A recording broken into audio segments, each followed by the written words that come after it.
Hi there, I'm Jennifer Elizabeth Masters. I'm a soul sculptor.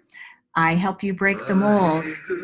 I am the founder of Jennifer Elizabeth Masters. I am also the founder of Love Yourself Fearlessly.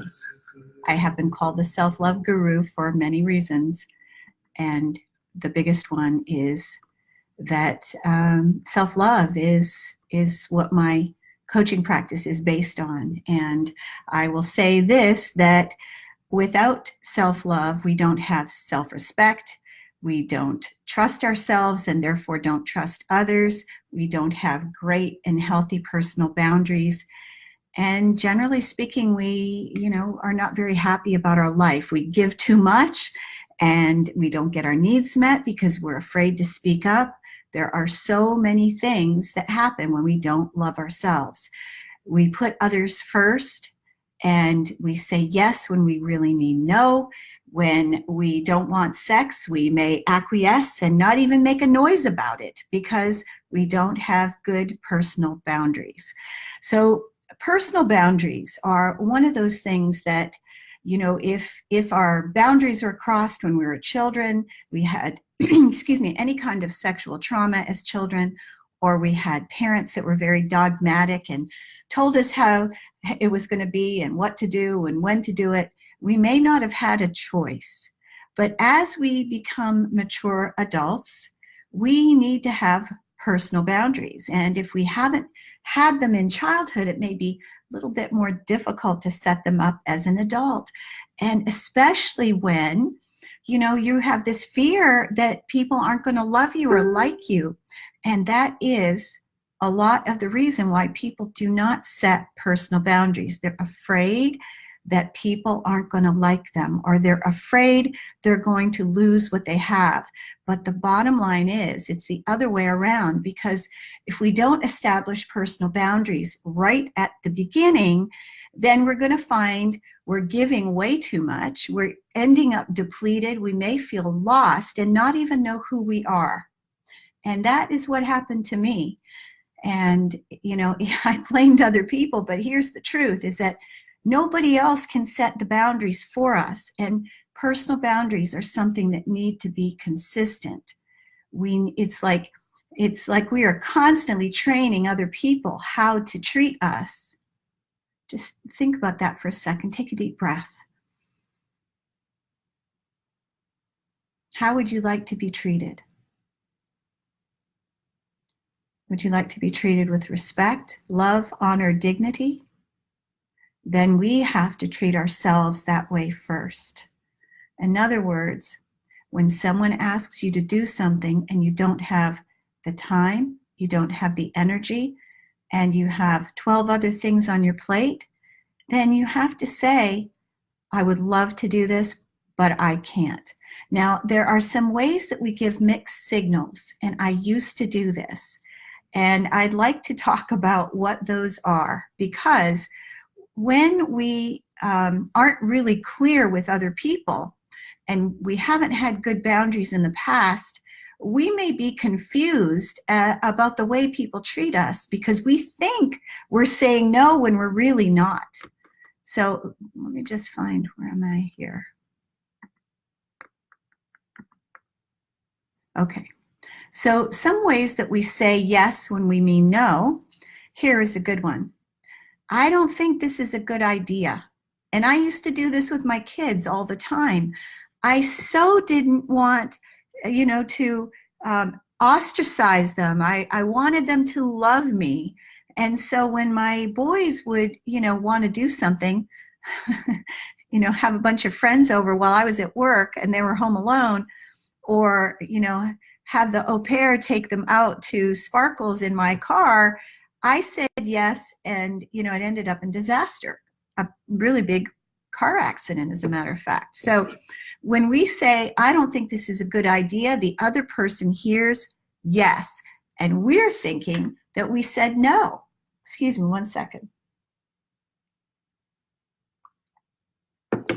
Okay, another way we say yes when we really mean no, I'm not ready. Somebody may want to have sex with you, and instead of saying no, I'm not interested, or no, I want to wait. When we say I'm not ready, that's not a definitive no. Take a deep breath. Some of these things may be a big surprise to you because they sure were to me when I discovered that I wasn't saying no.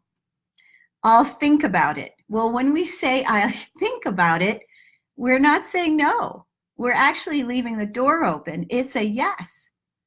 Another way we say yes when we mean no, I'm not sure about this, or I don't know, or not right now. And if you ever watched the movie Dumb and Dumber with Jim Carrey, one of my favorite movies, Jim Carrey is with Lauren Holly, and he has traipsed across the country on a motorcycle in the cold and has arrived at her door. And here he is in Colorado, I think it's Aspen, and she says to him, "There isn't a chance in a million." He says, "There's not a chance in a million?" He goes, "So you mean I still have a chance?" So you see, we have to be so careful, where she could have said, "There's absolutely no chance." So we have to be so careful when we say no that we really mean it.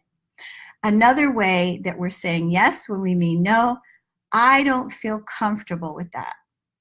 And it could be your teenager is asking, hey, mom, can I have some friends over? And, we want to go down the basement. We want to smoke pot. It's legal in this state.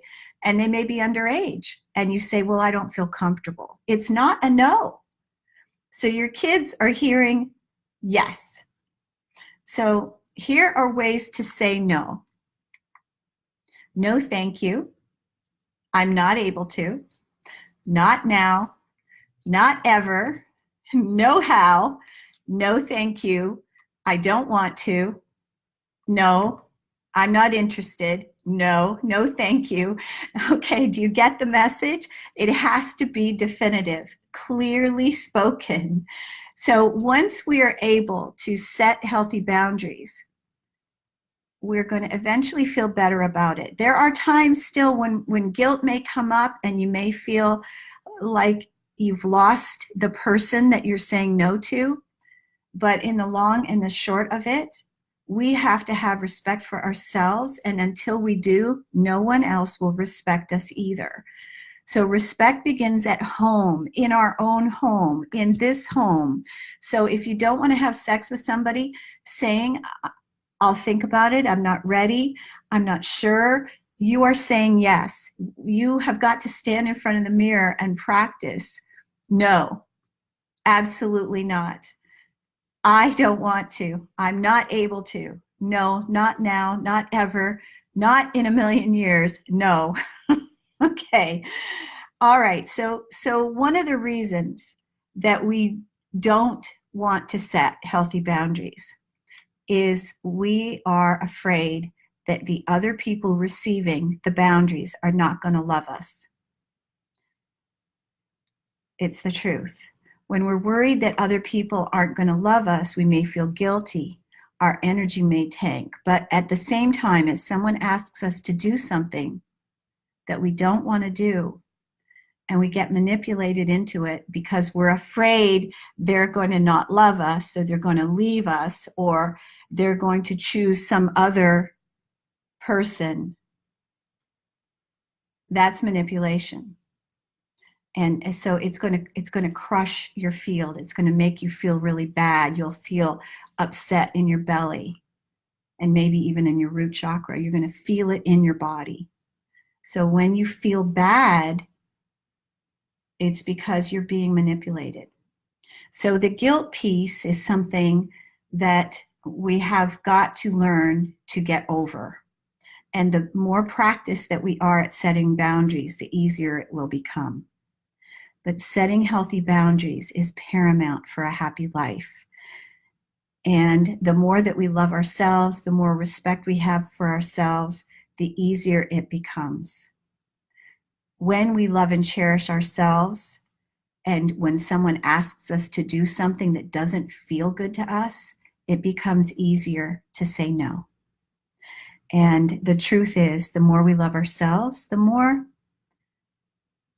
we'll be able to do it, and people will eventually come around. Now, you may say something, a no to your kids, and they may be instantly upset, but they still love you, and you still love them. Remember, boundaries begin at home, here with you. Love yourself fearlessly. Love yourself enough to respect yourself and have those healthy boundaries. And I have plenty of information on my website, on YouTube, about self-love, respect, and healthy boundaries. I'm Jennifer Elizabeth Masters. I'm a soul sculptor. Thank you so much for watching. And please do share and subscribe on YouTube. Much love.